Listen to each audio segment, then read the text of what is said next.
Assalamualaikum warahmatullahi wabarakatuh.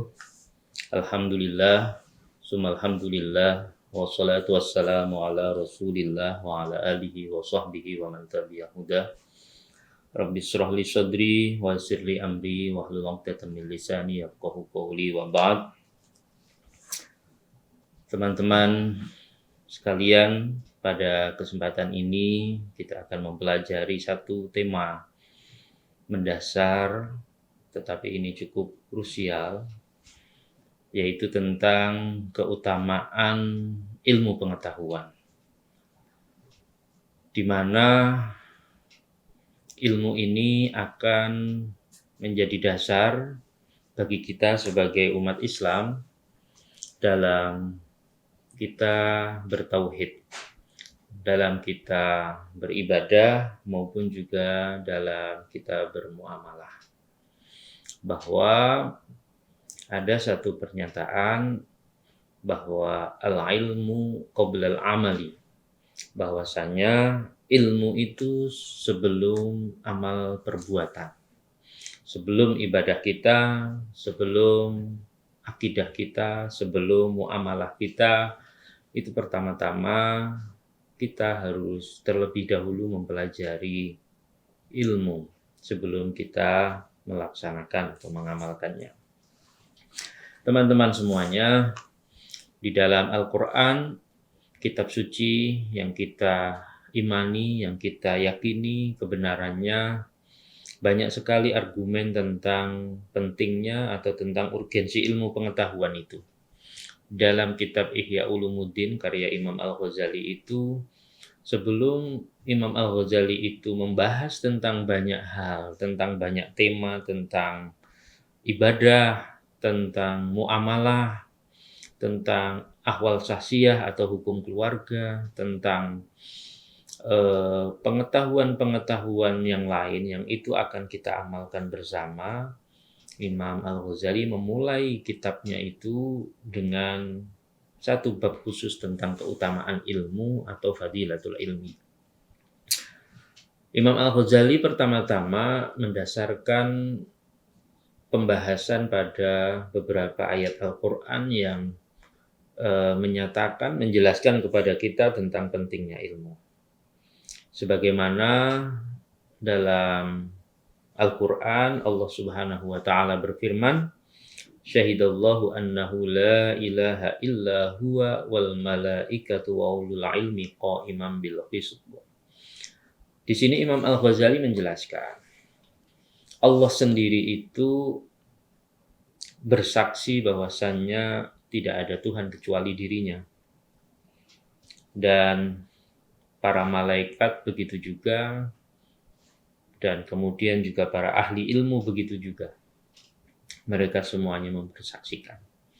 Keistimewaan dari ayat ini adalah Imam Al-Ghazali menjelaskan di mana Allah Subhanahu wa Ta'ala menyandingkan para pemilik ilmu, para ahli ilmu, para ilmuwan, para ulama itu dengan malaikat. Ini menunjukkan bahwasanya pentingnya para pemilik ilmu, tingginya kedudukan para pemilik ilmu. Di dalam Al-Quran juga dijelaskan, Bismillahirrahmanirrahim, Allah Subhanahu wa Ta'ala berfirman, Yarfa'illahu alladhina amanu minkum walladhina utul ilma darajat. Allah itu mengangkat derajat orang-orang yang beriman dan juga orang-orang yang diberi pengetahuan. Orang-orang yang berilmu itu sekian derajat lebih tinggi daripada tentunya orang-orang yang tidak memiliki ilmu.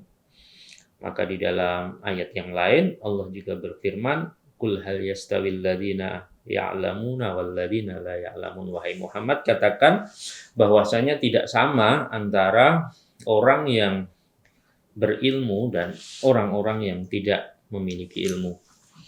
Jauh dari itu Allah Subhanahu wa Ta'ala berfirman, Innama yakhsyallaha min ibadihi al-ulama. Bahwasanya orang yang paling takut kepada Allah dalam arti orang yang memiliki komitmen terbaik untuk melaksanakan perintah-perintah Allah dan menjauhi larangan-larangannya itu adalah orang yang berilmu.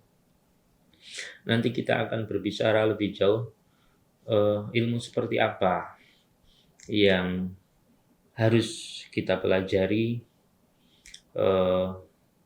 yang mana itu akan menandakan keutamaan kita sebagai orang yang berilmu. Di dalam hadis juga dijelaskan Rasulullah Shallallahu Alaihi Wasallam bersabda, al-ulama'u warasatul anbiya'i, bahwasanya para ahli ilmu itu adalah pewaris para nabi. Padahal kita tahu annahu la rutbata fawqan nubuwah. Tidak ada satu kedudukan yang itu lebih tinggi, kedudukan manusia itu yang melampaui kedudukan kenabian. Jadi derajat tertinggi manusia itu adalah ketika dia menjadi seorang nabi. Nabi itu adalah sudah posisi yang tertinggi, yang hatinya suci, yang karena kesucian dirinya itulah makanya wahyu itu diturunkan kepadanya. Nah, para ulama, para ahli ilmu itu adalah para pewaris para nabi.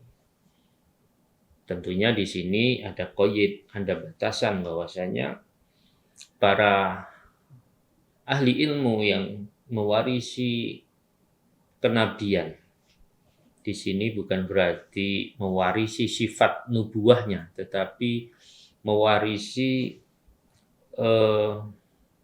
peran kenabian untuk membimbing umat, membimbing masyarakat, itu adalah para ulama yang mengamalkan ilmunya. Wala syarafa fauqa syarafil warasati litil karutbati, dan tidak ada satu kedudukan di mana kita mewarisi sesuatu di atas kita mewarisi peran para nabi itu. Jadi kita mewarisi harta, kita mewarisi aset, ya, kita mewarisi kekayaan, mewarisi nasab misalkan, keturunan, mewarisi apapun, hal-hal atau perkara-perkara duniawi yang ada, itu tidak ada satupun yang lebih mulia daripada kita menjadi pewaris para nabi, yaitu di dalam menyiarkan, mengajarkan kebenaran, membimbing masyarakat mereka ke jalan yang benar. Bahkan Rasulullah Shallallahu Alaihi Wasallam bersabda, "Fadlul alimi alal abidi kafadli ala adna rojulin min ashabi." Bahwasanya keutamaan seorang alim, keutamaan orang yang berilmu, ya, di antara orang yang beribadah atau yang ahli ibadah itu ibarat diriku ini dibanding dengan sahabat-sahabat yang ada di sekitarku. Dalam arti apa? Di sini Rasulullah Shallallahu Alaihi Wasallam menempatkan ilmu pengetahuan itu muqorinan lidarajatin nubuwah. Jadi bersanding dengan derajat kenabian. Dan kita tahu bahwasanya suatu amal perbuatan, suatu ibadah, suatu pekerjaan, suatu tindakan yang itu tidak didasarkan pada ilmu, maka leburlah atau hilanglah pahala yang ada pada ibadah tersebut. Maka kalau kita itu lihat sejarah bagaimana seorang Luqmanul Hakim itu seorang yang bijak, seorang ahli hikmah, dia memberikan wasiat, nasihat kepada anaknya itu, ya bunayya jalisil ulama wazahimhum birukbataika.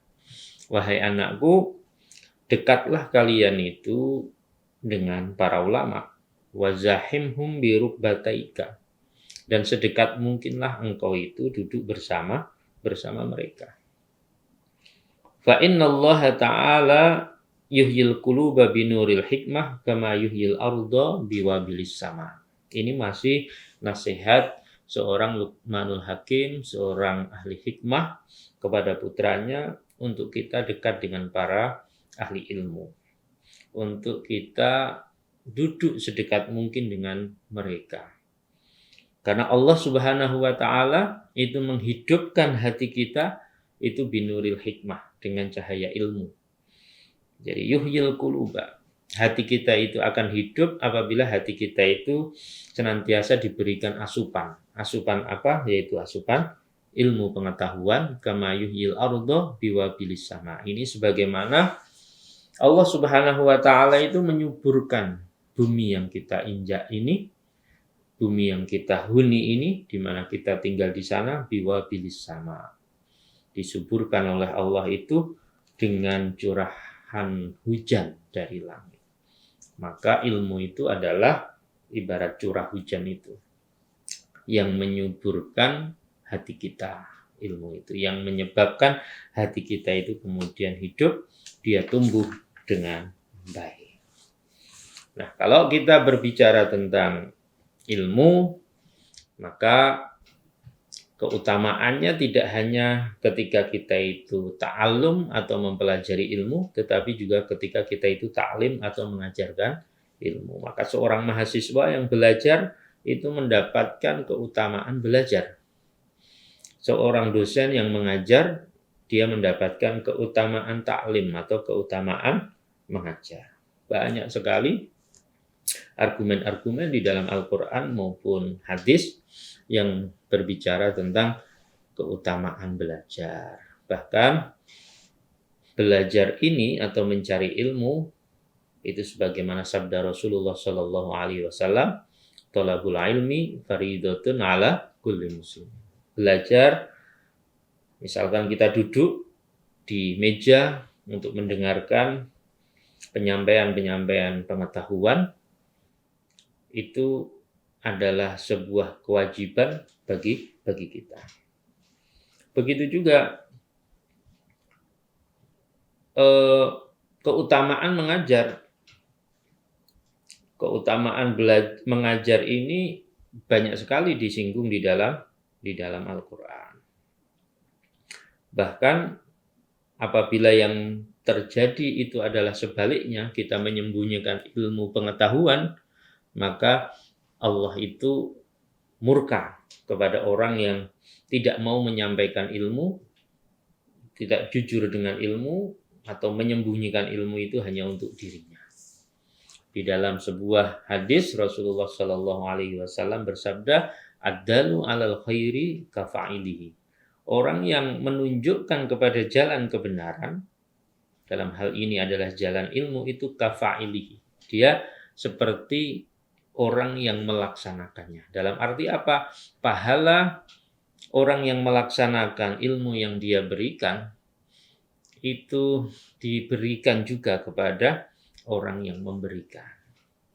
Nah, ini keutamaan seorang itu mengajarkan, menyebarkan ilmu pengetahuan.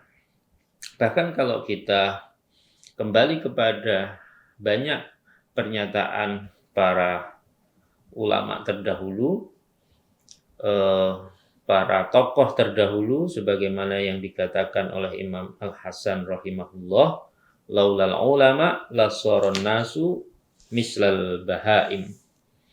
Andaikan tidak ada orang yang ahli ilmu yang menyampaikan kebenaran, maka lasoron nasu mislal bahaim. Niscaya manusia itu akan seperti hewan yang tidak menggunakan ilmunya, yang tidak menggunakan akalnya, karena memang hewan tidak memiliki akal dan tidak memiliki ilmu, tetapi bergerak sesuai dengan instingnya. Nah, kemudian seperti tadi saya singgung di awal, apa itu ilmu yang kemudian disinggung oleh Rasulullah, bahwasanya itu adalah wajib bagi seseorang untuk dipelajari. Wajib di sini di dalam hukum Islam itu memiliki dua kategori besar, yaitu wajib yang sifatnya aini atau sifatnya individual, dan yang kedua wajib yang itu sifatnya kifai atau wajib yang sifatnya kolektif. Nah, apa itu eh, pengetahuan yang wajib untuk dipelajari bagi seseorang sebagai dirinya sendiri atau secara individual itu wajib untuk mempelajarinya, di antaranya adalah ma yudraku bihi at-tauhid, yaitu ilmu yang dengannya kita memahami kesejatian tauhid tentang zat Allah misalkan, kemudian juga tentang sifat-sifat Allah, dan begitu juga ilmu tentang tu'rafu bihil ibadatu, yaitu tata cara kita di dalam beribadah, sholat misalkan, puasa misalkan, zakat, haji, itu adalah ilmu-ilmu yang wajib, yang sifatnya personal, yang sifatnya individual, tentang halal dan haram dalam hal muamalah yang kita kerjakan. Misalkan kita mau berjual beli, maka kita wajib mengetahui ilmu tentang jual beli. Dan begitu juga yang wajib adalah ilmu yang sifatnya batiniah, yang sifatnya batiniah, ilmu-ilmu yang sifatnya itu ilmu hati, itu adalah juga ilmu yang wajib untuk kita pelajari. Misalkan ilmu tentang sabar, ilmu tentang syukur, ilmu tentang akhlak yang baik, ilmu tentang jujur, ilmu tentang ikhlas, itu wajib kita pelajari. Jadi ada dimensi ilmu yang lahiriah seperti awal tadi, tata cara kita sholat, zakat, puasa, bertransaksi dalam hal muamalah, itu wajib kita pelajari. Juga ilmu yang sifatnya batiniah, tentang syukur, tentang syahok, kedermawanan, ya, kemudian tentang bertetangga, bahwasanya dalam hati kita itu harus jujur, ya, tentang ikhlas. Sebaliknya, misalkan ilmu tentang hasud, ilmu tentang sombong, ilmu tentang riya atau pamer, tentang rasa marah, itu semua ilmu hati yang harus kita pelajari. Yang buruk adalah bagaimana kita meninggalkannya, yang baik adalah bagaimana kita melaksanakannya. Nah, itu adalah ilmu-ilmu yang secara personal, secara individual, itu wajib untuk kita pelajari. Baik teman-teman semua, itu tadi penjelasan tentang keutamaan ilmu pengetahuan yang di dalam agama Islam itu diutamakan sebelum seseorang itu melaksanakan atau mengerjakan sesuatu perbuatan, baik itu ibadah maupun muamalah dan lain sebagainya. Bahkan para ulama mengatakan bahwasanya orang yang melakukan sesuatu itu tanpa ilmu, itu makana yufsiduhu aksar mimma yuslihu. Apa yang akan dia lakukan itu akan menyebabkan kerusakan lebih besar daripada ia memperbaiki. Misalkan kita menjadi pemimpin, harus tahu ilmu tentang kepemimpinan. Apabila tidak, maka yang akan kita lakukan justru akan menimbulkan kerusakan yang lebih besar daripada kita memperbaiki. Kita juga ketika berdagang harus tahu ilmu tentang perdagangan supaya apa yang kita lakukan itu tidak merusak baik diri kita maupun orang lain, itu lebih banyak daripada kita memperbaiki. Itulah pentingnya ilmu, bahwasanya ilmu harus dikuasai, dipelajari terlebih dahulu sebelum seorang muslim itu berbuat sesuatu. Demikian rekan-rekan semuanya. Terima kasih atas perhatiannya. Semoga bermanfaat untuk kita semuanya. Wassalamualaikum warahmatullahi wabarakatuh.